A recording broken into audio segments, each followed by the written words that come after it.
जय श्री अम्मा मित्रों। मैं प्रतिंग्रा पुत्र सिद्धांत आज आप सब लोगों का अपने इस नए वीडियो में स्वागत करता हूँ। अखिलांड कोटि ब्रह्मांड नायके श्री पर ब्रह्मांड विद्या श्री महामा प्रतिंग्रा नमस्ते नमस्ते नमः। आज मैं अपनी इस नए वीडियो में आपको बताऊंगा कि परम शिव कौन है, शिव और आदि शक्ति का सृजन कैसे हुआ, आखिर परम शिव जो कि एक मूल शक्ति है इस ब्रह्मांड की, इस पूरे पंच तत्वों की, वहां से शिव का निर्माण, फिर आदि शक्ति का निर्माण, आज सब ये मैं आपको अपनी इस नई वीडियो में बताऊंगा। ये जो भी ज्ञान मैंने पढ़ा, समझा और इसको मैंने खुद भी समझा, नोट डाउन किया, फिर तर्क वितर्क किए और जब जाके ये निचोड़ निकला वो आपके सामने मैं प्रदर्शित कर रहा हूँ। तो आज हम शुरू करते हैं अपनी ये नई वीडियो। परम शिव सर्वोच्च और अगम्य है। उन्हें पर ब्रह्मा यानी कि सर्वोच्च ब्रह्मा, जहां निर्गुण या सगुण का कोई प्रश्न ही नहीं है, इस प्रकार के रूप में जाना जाता है। वे निर्गुण ब्रह्मा से परे हैं, जिसका अर्थ है कि वे किसी भी गुण से रहित हैं। उनका वर्णन नहीं किया जा सकता और वे परम हैं।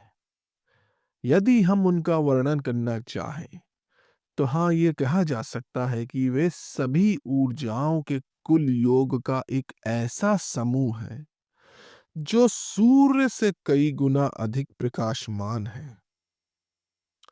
यह भी केवल शुद्ध समझ के उद्देश्य से है, और जैसा कि पहले कहा गया है कि वे किसी भी समझ से परे हैं। जब हम कहते हैं परम शिव, निर्गुण ब्रह्मा यानी कि गुण रहित से बहुत परे हैं, तो हम यहां सगुण ब्रह्मा यानी कि गुणों सहित पर चर्चा नहीं कर सकते। जब परम शिव सृष्टि करने का निश्चय करते हैं, जब वे सृष्टि बनाने का निश्चय करते हैं, तो ऊर्जा के उस समूह में एक दिव्य स्पंदन यानी कि उच्च तीव्रता वाले कंपन या स्पंदन, जिसे स्पंद कहा जाता है, उत्पन्न होता है। इस स्पंदन से एक सूक्ष्म अंश अलग हो जाता है, जैसे उबलते पानी से एक बूंद गिरती है। यह बूंद मात्र छोटी होने के बावजूद परम शिव के समान ही तेज और वैभव से परिपूर्ण है। इस सूक्ष्म अंश को समझने के लिए यह कहा जा सकता है कि यह परम शिव का एक खरबवा भाग है। इस एक खरबवे भाग में परम शिव के सभी गुण समाहित हैं और इसी भाग को शिव नाम दिया गया है। शिव को आत्मा या ब्रह्मा के रूप में जाना जाता है, जबकि परम शिव को परब्रह्मा कहा जाता है। ब्रह्मा या शिव निर्गुण ब्रह्मा है, क्योंकि वे किसी भी गुण या विशेषता से रहित हैं। परम शिव निर्गुण ब्रह्मा से परे हैं। शिव को अनेकों नामों से पुकारा जाता है। यद्यपि वे किसी भी रूप से रहित हैं, उनका कोई रूप नहीं, क्योंकि वे निर्गुण हैं। लेकिन अवधारणा को समझने के उद्देश्य से इस वीडियो में मैं उनका वर्णन एक रूप के साथ कर रहा हूं। लेकिन वास्तविकता में यह है कि वे एक प्रचंड प्रकाश के रूप में हैं, और इसलिए उन्हें प्रकाश के रूप में जाना जाता है। इस प्रकाश के बिना कुछ भी दिखाई नहीं देता। इस वीडियो में सुविधा और सरलता के लिए उन्हें मैं एक रूप देता हूं। परम शिव की तरह शिव भी सृजन की इच्छा विकसित करते हैं, और इसे दैवीय इच्छा के रूप में जाना जाता है। जब शिव सृजन करने का निर्णय लेते हैं, तो उनके दो उद्देश्य होते हैं। पहला, वह एकांत और एकांत में रहना चाहते हैं। दूसरा, वे करुणावश यानी कि सजीव और निर्जीव दोनों प्राणियों के प्रति सृजन करना चाहते थे। उन्होंने एक उपाय सोचा और अपनी दिव्य इच्छा को आगे बढ़ाने के लिए अपनी शक्ति का एक अंश इस्तेमाल करने का निश्चय किया। उन्होंने गहन ध्यान किया और अपने समान ही तेजस्वी एक सुंदर स्त्री का सृजन करने का निर्णय लिया। परंतु यह स्त्री अभी शारीरिक रूप से प्रकट नहीं हुई थी। शिव ने उनका रंग गहरे लाल रंग का बनाने का निश्चय किया। शिव ने अपने मूल स्रोत अर्थात परम शिव के गुणों को बनाए रखा।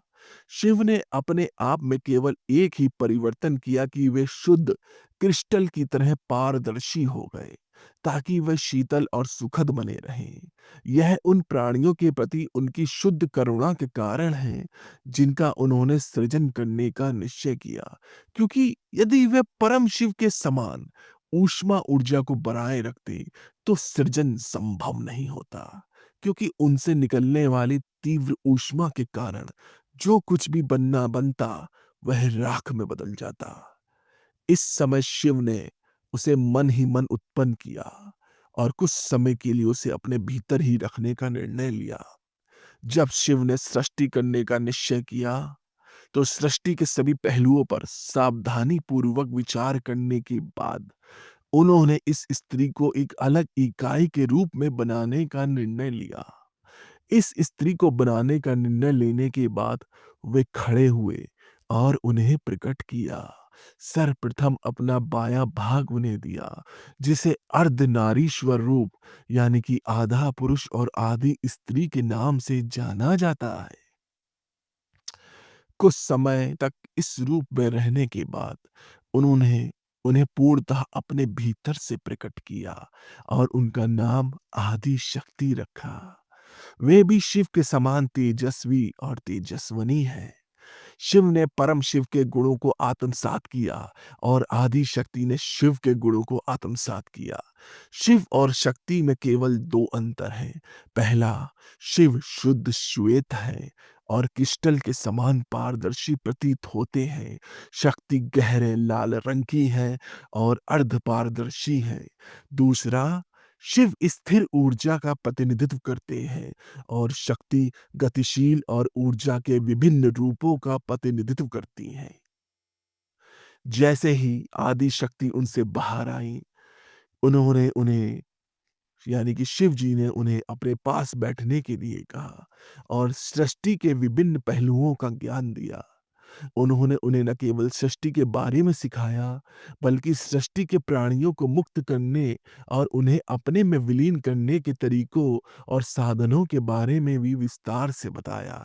इसे ही मुक्ति कहा जाता है।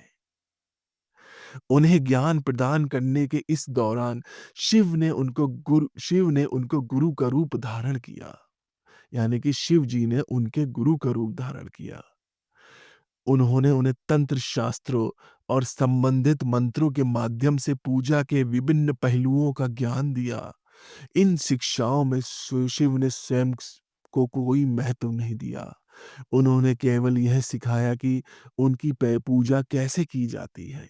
इसका मुख्य कारण यह है कि वे किसी भी गतिविधि में रुचि नहीं रखते और अपनी गहन ध्यान अवस्था से विचलित नहीं होना चाहते। हालांकि उन्होंने उन्हें किसी भी समय, किसी भी चीज के लिए उनसे संपर्क करने और पूर्ण स्वतंत्रता दी है। इस दौरान शिव और शक्ति एक दूसरे के आमने सामने बैठे और उन्होंने उन्हें अपने गुरु के रूप में पूर्ण सम्मान दिया। शिव द्वारा उन्हें दिव्य ज्ञान प्राप्त करने का यह पहलू एक प्रकार का दिव्य दीक्षा माना जाता है। यह दीक्षा मानवीय दीक्षा से इस मायने में अत्यंत भिन्न है कि शिव ने उन्हें सृष्टि करना सिखाया, जबकि मानवीय दीक्षाओं में हमें उनके पास वापस जाने का तरीका सिखाया जाता है। जन्म मृत्यु के चक्र से मुक्ति। इसी कारण श्री विद्या संप्रदाय में शिव की पूजा महापादुका मंत्र के माध्यम से की जाती है। सृष्टि, पालन पोषण, प्राणियों की मृत्यु, ब्रह्मांड के विनाश, और पुनर्निर्माण के लिए आवश्यक सभी ज्ञान प्रदान करने के बाद शिव ने उन्हें बिठाया और अंततः उनके साथ मिलन करके सृष्टि की प्रक्रिया शुरू की। और उनके इस मिलन को शिव शक्ति ऐक्यम के नाम से जाना जाता है। इस मिलन के बाद शक्ति शिव से विनती करती हैं कि वे उनके साथ केवल मूक साक्षी बनकर रहें। शिव और शक्ति कभी अलग नहीं हो सकते। शिव इस शर्त पर सहमत हुए कि वे केवल उपस्थित रहेंगे और किसी भी क्रिया में शामिल नहीं होंगे। इस प्रकार शिव सृष्टि के कारण आत्म या ब्रह्मा के रूप में सभी प्राणियों में विद्यमान रहते हुए भी किसी भी क्रिया में शामिल नहीं होते। वे सदा साक्षी बने रहते हैं। अब शिव के पूर्ण अधिकार प्राप्त करने के बाद आदि शक्ति सृजन करने के लिए आगे बढ़ती हैं। सृजन करने के समय वे परम आनंद के रूप में होती हैं, जिसे आनंद शक्ति के नाम से जाना जाता है। सबसे पहले वे इच्छा शक्ति के रूप में प्रकट होती हैं, फिर ज्ञान शक्ति के रूप में और अंत में क्रिया शक्ति के रूप में। इन तीनों शक्तियों को इच्छा शक्ति, ज्ञान शक्ति और कर्म शक्ति के रूप में जाना जाता है। इन तीनों शक्तियों में शिव की उपस्थिति सर्वोपरि है और इन तीनों अवस्थाओं को सदाशिव, ईश्वर और महादेव के नाम से जाना जाता है। त्रिकानुदर्शन के अनुसार इसे शुद्ध विद्या के नाम से जाना जाता है। महादेव का प्रयोग केवल सरलता के लिए किया गया है, क्योंकि यह शिव के अक्सर प्रयुक्त नामों में से एक है। इस बिंदु पर शिव और शक्ति दोनों माया की अंधेरी सुरंग में प्रवेश करते हैं और जब वे सुरंग के दूसरे छोर से बाहर आते हैं तो वे अलग होकर पुरुष और प्रकृति बन जाते हैं। पुरुष वह आत्मा है जिसमें शिव विद्यमान है और प्रकृति माया या अज्ञान है जो आत्मा के चारों ओर आवरण बनाती है। और माया द्वारा आवरण किए जाने के बाद आत्मा आत्मा या व्यक्तिगत आत्मा बन जाती है। जब पुरुष और प्रकृति का मिलन होता है तो व्यक्तिगत सृष्टि जैसे मनुष्य का निर्माण होता है। इस मनुष्य से सबसे पहले अंतःकरण, मन, बुद्धि और अहंकार का निर्माण होता है और बाद में बोध और कर्म के अंग आदि बनते हैं। केवल प्रकृति में प्रारंभ में तीनों गुण संतुलन में रहते हैं। यही सृष्टि की प्रक्रिया है। जब संतुलन बिगड़ता है तो व्यक्तिगत प्राणियों की रचना शुरू होती है। एक बार अस्तित्व में आने के बाद किसी भी प्राणी का अंतिम लक्ष्य पुनर्जन्म न लेना है। सांसारिक जीवन में शिव तक पहुंचने का अंतिम लक्ष्य ही मुक्ति का मार्ग है और जहां हमें पूर्णता इस मार्ग का अनुसरण करना होता है। उदाहरण के लिए हमें पहले माया का ज्ञान प्राप्त करना होता है, फिर माया से परे जाकर महादेव, ईश्वर, सदाशिव तक पहुंचकर शक्ति, फिर आदि शक्ति प्राप्त करनी होती है और अंत में शिव के साथ एक हो जाना होता है। यही ज्ञान, यही सृष्टि, यही परम शिव, शिववादी शक्ति। जो मैंने सोचा, जो मैंने निचोड़ किया, वो मैंने आपके सामने प्रस्तुत किया। आज की वीडियो में सिर्फ इतना ही। अब हम अपनी अगली वीडियो में मिलेंगे। तब तक के लिए जय श्री अम्मा मित्रों, जय जय श्री अम्मा मित्रों। इस पवित्र यात्रा में हमारे साथ होने के लिए धन्यवाद। शक्ति के एहसास से को भीतर की शक्ति को जगाने दे। श्री वाराही, बगलामुखी एवं प्रत्यंगिरा अम्मा के बारे में ज्ञान प्राप्त करे, अभी सदस्यता लें और तंत्र और परिवर्तन के मार्ग पर चलते रहें। जय श्री अम्मा।